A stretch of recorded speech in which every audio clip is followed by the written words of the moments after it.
Hello everybody, welcome to aspiring UPSC.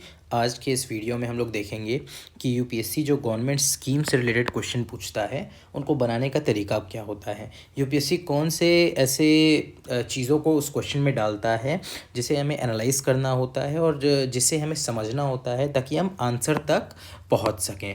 ठीक है, कौन से ऐसे टिप्स होते हैं, ट्रिक्स होते हैं जो हमें इनमें लगाने चाहिए ताकि जो गवर्नमेंट स्कीम्स वाला क्वेश्चन है वो गलत ना हो। एक्चुअली हमें ये जानना है कि व्हाट यूपीएससी एग्जामिनर जो है वांट्स अस टू नो। क्या आप ये एक्सपेक्ट कर सकते हैं कि यूपीएससी एग्जामिनर जो है वो चाहेगा कि हमारे जितनी भी सरकार की स्कीम्स है अराउंड 100, 150, 500, 1000 सारी स्कीम्स क्या हम लर्न कर सकते हैं? क्या पॉसिबल है? ठीक है, तो यूपीएससी भी यही चाह रहा है कि भैया हम उतना ही चीज़ों को लर्न करें जितना कि हमारे लिए एक्सपेक्टेड है लर्न करना। ठीक है, जितना कि जैसे मान लीजिए मिनिस्ट्री है, कोई मिनिस्ट्री है स्कीम निकाल रही है तो हमें बस ये पता होना चाहिए कि उसका ऑब्जेक्टिव क्या है। ठीक है, बाकी अभी हम ट्रिक्स में देखेंगे कि उसके साथ भी यूपीएससी कैसे खेलता है। ठीक है, तो हमें अब दुनिया भर की स्कीम्स नहीं पढ़नी है, हमें बस अपने दिमाग से काम लगाना है कि एक्चुअल में एग्जामिनर हमसे चाह क्या रहा है। ठीक है, चलिए आगे हम लोग समझते हैं। अब देखिए, एडवाइस फॉर स्कीम्स, कुछ मैंने क्या किया, मैंने अराउंड 25 ईयर्स के PYQs एनालाइज किए। ठीक है, और उसके बेसिस पर एक चीज़ें मैंने जनरलाइज पैटर्न पाया। ठीक है, वो मैं आपको बताना चाह रहा हूँ। जब भी यूपीएससी गवर्नमेंट स्कीम्स का क्वेश्चन देता है उसमें जो भी ब्रॉडेस्ट प्रोविज़न की बात अगर कर रहा है तो वो जनरली पॉजिटिव यानी कि करेक्ट होती है। अब ये समझिए क्यों। मान लीजिए कोई भी गवर्नमेंट मिनिस्ट्री है, ठीक है, वो अगर कोई स्कीम चाह रही है, निकाल रही है, तो वो यही चाहेगी कि उस स्कीम का जो बेनिफिट है वो मैक्सिमम पॉपुलेशन तक पहुंचे। ठीक है, इसलिए उसका जो प्रोविज़न रखा जाता है बहुत ही ब्रॉड रखा जाता है। समझ रहे हैं? जैसे मान लीजिए कोई स्कीम है, बोल रहा है कि it aims to improve the life of the population in urban या रूरल एरियाज़, तो वो सही होगा। ठीक है, अब मान लीजिए लिखा है कि it aims to improve the life of people in rural areas only, तो भैया यहाँ पे उसने नैरो डाउन कर दिया ना, वो ब्रॉड कहाँ रहा, वो वाइड स्प्रेड पॉपुलेशन को बेनिफिट थोड़ी कर रहा है। ठीक है, चलिए नेक्स्ट देखते हैं। यूपीएससी, जैसे मैंने क्वेश्चंस देखा पिछले साल से, यूपीएससी जब भी मिनिस्ट्री की बात करता है ना तो वहाँ पे वो गलती कर देता है। क्यों? क्योंकि यहाँ पे स्वैपिंग के चांसेस ज़्यादा होते हैं। जैसे मान लीजिए कोई मिनिस्ट्री है, हाँ ठीक है, जैसे मान लीजिए नेशनल न्यूट्रिशन मिशन है या फिर कोई सी पोर्टल है या कोई भी women and child development ministry का मान लीजिए स्कीम है, तो वो वहाँ पे क्या करेगा कि बोल देगा कि इसको नीति आयोग ने लॉन्च किया है। ठीक है, वो यहाँ पे स्वैपिंग का गेम खेलेगा। ठीक है, तो याद रखिएगा जब भी मिनिस्ट्री वहाँ पे यूपीएससी डाल रहा है तो हमें थोड़ा सा क्या हो जाना है, कॉशियस हो जाना है। मैं ये नहीं बोल रहा हूँ कि हर समय वो गलत ही होगा, बट कॉशियस हो जाना है। नेक्स्ट देखते हैं फैक्ट्स। जब भी यूपीएससी फैक्ट्स की बात करता है, जैसे मान लीजिए कोई डेटा दे दिया, ईयर दे दिया that this was launched in year 2010 या ये, या फिर नंबर्स दे दिया, फंड्स वगैरह की बात कर दिया, तो वहाँ पर यूपीएससी जो है वो मिस्टेक्स करता है। 40,000 करोड़ को लिख देगा 4 लाख करोड़, 2016 को लिख देगा 2026, तो ये सारे फैक्ट्स चेंज करना पॉसिबल होता है, इसलिए यूपीएससी करता है। लास्ट है वर्ड ब्रेकडाउन। कोई मिनिस्ट्री है, ठीक है, जैसे चलिए वो तो आगे देखेंगे, जैसे विद्यांजलि है, विद्या अंजलि देना। ठीक है, तो वो आगे हम लोग देखेंगे कि कैसे वर्ड ब्रेक डाउन भी रोल प्ले करता है मैं मिनिस्ट्री को डिटरमाइन करने में, स्कीम को डिटरमाइन करने में। ये मैं चीज़ें क्यों बता रहा हूँ, याद रखिए जो गलत स्टेटमेंट होता है वो बनाना ज़्यादा टफ होता है कंपैरेटिवली सही स्टेटमेंट। फैक्ट्स है उसको चेंज करना बहुत ईजी है, प्रोविज़न जो है इसको चेंज करना टफ है। ठीक है, चलिए आगे देखते हैं। हमने क्या किया है, प्रीवियस ईयर पेपर से क्वेश्चंस उठाए हैं। चलिए देखिए, सबसे पहले अब दिमाग लगाइएगा। With reference to stand up India scheme which of the following statement is और are correct? Purpose is to promote entrepreneurship among SC ST and women entrepreneurs. ठीक है, it provides for refinance through SIDBI. आ गया ना? देखिए यहाँ पे सिडबी नहीं होगा, फैक्चुअल एरर। ठीक है, इसका आंसर क्या होगा, वन ओनली। देखिए पर्पस यहाँ पे कुछ ब्रॉड लिखा है कि नहीं? भाई इनको हमें आगे बढ़ाना ही है ना, तो ऑब्वियसली हम इन पे काम करेंगे। ठीक है, इसका आंसर होगा वही। देखिए यहाँ पे क्या फैक्चुअल एरर किया है, ये सिडबी के थ्रू रिफाइनेंस नहीं होता है। चलिए नेक्स्ट देखते हैं। रिगार्डिंग अटल पेंशन योजना, नीचे से पढ़िए। Same amount of pension is guaranteed for the spouse for life after subscribers death. ठीक है, it is a minimum guaranteed pension scheme mainly targeted as unorganised sector workers. ठीक है, only one member of a family can join this scheme. भाई मेरे घर में 5 लोग हैं, मैं केवल एक को कैसे ज्वाइन करवा दूंगा? क्या 4 लोग जो हैं वो मतलब काबिल नहीं हैं? क्या 4 लोग कोई चीज़ के लिए एप्लीकेबल है ही नहीं? अनऑर्गेनाइज में काम कर रहे हैं तो एप्लीकेबल नहीं है। देख रहे हैं कैसे यहाँ पे यूपीएससी स्पेसिफिक हो गया है। ऑप्शन 2 हटाइए, ऑप्शन 2 इसका आंसर होगा 1 और 3। इसमें याद रखिएगा same amount of pension is guaranteed for the spouse. Next, national nutrition mission. चलिए पढ़ना शुरू करिए। To create awareness leading to malnutrition among pregnant women and lactating mothers. ठीक है, न्यूट्रिशन की बात कर रहा है। To reduce the incidence of anaemia among young children and adolescent girls and women. ठीक है, to promote the consumption of millets, coarse cereals and unpolished rice. क्या यहाँ पे थोड़ा सा नैरो डाउन हो गया है प्रोविज़न? ठीक है, नेक्स्ट देखते हैं। To promote the consumption of poultry eggs, क्या नैरो डाउन नहीं हो गया है?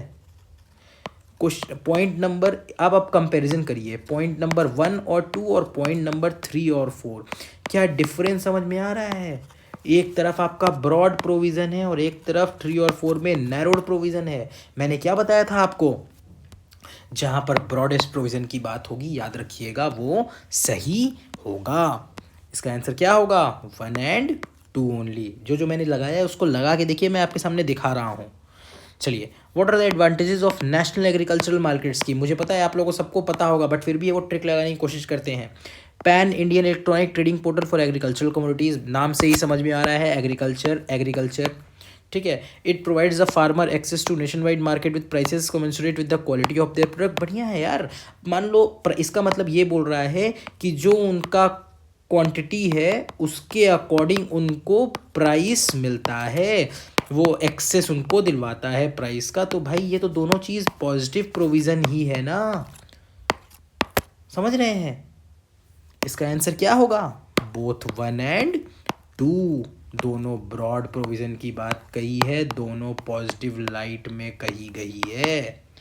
ठीक है, एक और चीज़ यहाँ पे आप लोग लिख लीजिएगा कि जो गवर्नमेंट स्कीम्स है अगर ज़्यादा पॉजिटिव नोट पे है तो वो भी चांसेस उसके करेक्ट होने के ज़्यादा होते हैं। ठीक है, चलिए नेक्स्ट देखते हैं। विच of the following is most likely consequence of implementing the UPI. भाई आप लोग सबके पास यूपीआई अब चल रहा है, चलिए देखते हैं। Direct transfer of subsidies to poor will become very effective. ठीक है, FDI inflows will drastically increase. भैया ड्रास्टिकली इंक्रीज, एफडीआई आज 1 करोड़ आ रही है, कल 10 लाख करोड़ आ जाएगी, पहले हटाओ इसको। Digital currency will totally replace the physical currency. भाई आज हमारे यहाँ यूपीआई है, आज अभी तक लोग कैश यूज़ कर रहे हैं। क्या है ये? Mobile wallets will not be necessary for online payments. अब आप इसमें से चारों बताइए क्या है, ये सही है कि नहीं? क्या आप डायरेक्ट यूपीआई से पेमेंट नहीं कर रहे हैं? इस यूपीआई मतलब डायरेक्ट बैंक से लिंक्ड है और डायरेक्ट आपका अकाउंट से पैसा कट जा रहा है।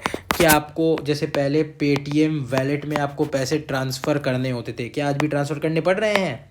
नहीं करने पड़ रहे हैं, इसलिए मोस्ट लाइकली ये है। इसमें क्या लॉजिक पे और अपने रियल लाइफ जो है उस पे आपने देखा, और कैसे देखा, कैसे वर्ड्स को यूपीएससी खेलती है। देखिए, totally replace, drastically increase, will become very effective. देख रहे हैं? Next, consider the following in respect of national career service. It is an initiative of the department of personal and training government of India. क्या बताया था मैंने? Ministry department का नाम देगा तो थोड़ा सा कॉशियस हो जाना है। Next, it has been launched in a mission mode to improve the unemployment opportunity to uneducated youth of the country. भाई सरकार जो है जो अनएजुकेटेड यूथ हैं उनके लिए क्या फोकस करती है कि भाई आपका हम लोग क्या करें, पहले स्किल डेवलपमेंट करें। तब ना आपको हम लोग प्रोवाइड करेंगे, उनके लिए स्किल डेवलपमेंट करेंगे या सीधे उनको नौकरी दे देंगे। सेकंड स्टेटमेंट गलत है, और जहाँ पे ये मैंने बात की है इसको लेबर मिनिस्ट्री ने किया है, ना कि department of personal and training. देख रहे हैं कैसे ट्रिक अप्लाई हो रहा है। लॉजिक, ट्रिक, नॉलेज, ये तीनों का अगर कॉम्बिनेशन मिल गया तो जंग जीत जाओगे। चलो, पर्पस ऑफ विद्यांजलि योजना, मैंने ऊपर बोला ना वर्ड ब्रेकडाउन, विद्या अंजलि, विद्या का अर्जन। देखते हैं next, to enable the famous foreign institutions to open their campuses in India. ठीक है, to increase the quality of education provided in government schools by taking help from the private sector and the community by taking help, positive light. To encourage voluntary monetary contribution from private individuals and organizations so as to improve the infrastructure facilities for primary and secondary schools।